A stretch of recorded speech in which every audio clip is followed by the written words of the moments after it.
Jennie Nash is an author with 8 titles to her credit, but she's best known as the founder and CEO of one of the country's foremost coaching services for writers, Author Accelerator. Jennie created Author Accelerator in 2013, and she recently hosted the first of several road trips with a retreat in Austin, bringing the company's coaching services directly to writers. While in town, she sat down for an interview with Austin Liti Limit's own Larry Brill. Jennie, thank you for being with us today. Thanks for having me. Let's start with your background just to begin. Where'd you grow up? Who are you? That's a hard question.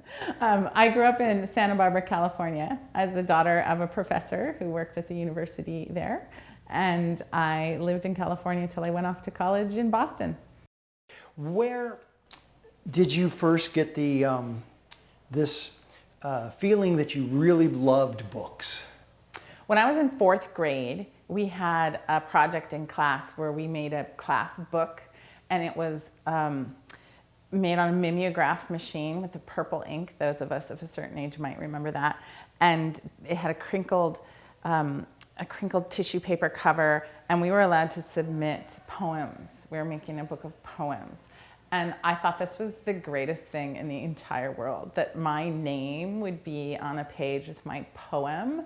So I think half of the class book was my poems because I kept submitting them, and that was a very pivotal moment for me when we held that book in our hands that we made with my words that were disseminated to the entire 4th grade class. And I was like, that. And the rest is history. I actually remember it was like a great moment. Yeah.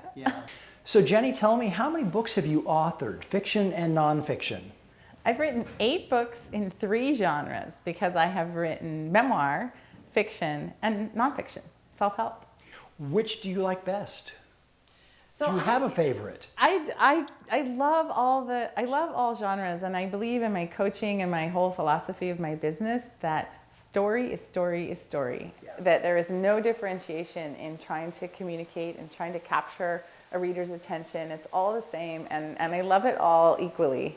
As a coach, do you have time to write? No, I'm running a business, I'm coaching a number of clients, and I'm always writing curriculum for our book coach training program and for our writers courses that we do. So I write every day, just like my writers that I'm coaching, but it's curriculum and nonfiction. Do you get more joy out of coaching or writing? That's such an interesting question because I loved my time of my life when I was a writer, when that was primarily what I was. I became an accidental entrepreneur. It was a very surprising turn in my life.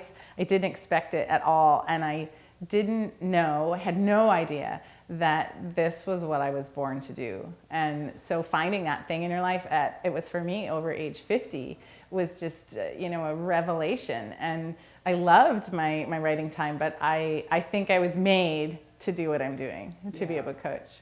Is there one book in particular that you want to be remembered for? I don't think I've written that one yet. I want to be remembered for a book that I'm going to write in the future. I totally get that. My F. Scott Fitzgerald Great Gatsby book it's still in the future. Is still coming up because I'm still learning. I haven't gotten there yet. I'm not good enough there yet, but I will. So Jennie, tell me, how did your early writing affect you as a book coach? So I had some really fantastic jobs right out of college. I worked at Random House and I worked at a magazine, and that's where my writing career started. So I was really immersed in the business of writing right from the start, just how words are packaged and sold and how they're chosen to go out to people. And that sensibility that writing is for consumption, that writing is a business, really has informed my entire career. And it's not to say that I'm mercenary at all. I believe most really good books spring from the writer's heart and soul, but understanding a framework for how they're sold and how readers encounter them has really helped me, positioned me to do good work as a book coach and a business owner. Good. If you could boil it down to one one major tip that you would like to give writers or aspiring authors, and I know there's 1,000 things we can think about, but if you could, the most important thing, what should the author or budding author need to know? Mastery takes time.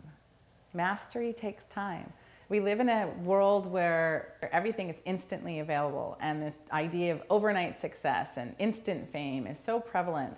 But writing a novel, writing a book of any kind is an incredibly complex intellectual undertaking. And it takes years to accomplish, and it takes many, many years to accomplish well. And I think too many writers have in their head that it's a fast thing, that they can just kick it out, that they can, do this and move on and quit their day job and become famous and go on Oprah. I'm constantly sounding the alarm that slow down, do this right. I don't believe that simply writing a book and putting out in the world is what's satisfying to people. I believe writing a good book and putting out in the world is what's satisfying to people, and having an actual impact on your reader. As an author, as a book coach, as someone who studies all these things, do you have a tip for the reader? What should the reader do to really get the best experience from picking up a book and getting immersed in it? It's such a terrible question, because my first thought is, I don't know how to read anymore. I can't read anymore because I'm ruined for it. I have my editor's brain on, an analyst's brain on. But I think the biggest tip I would give is to remember that as an adult, you don't have to finish a book you don't like.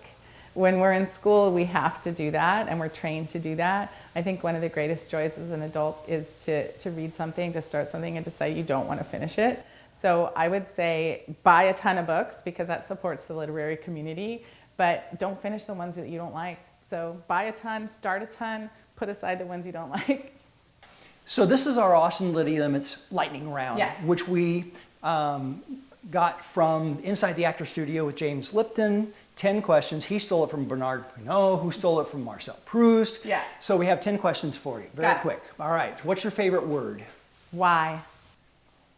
Because I want to know what your favorite word is. See, that's why it's my favorite word. It leads to something. What's your least favorite word?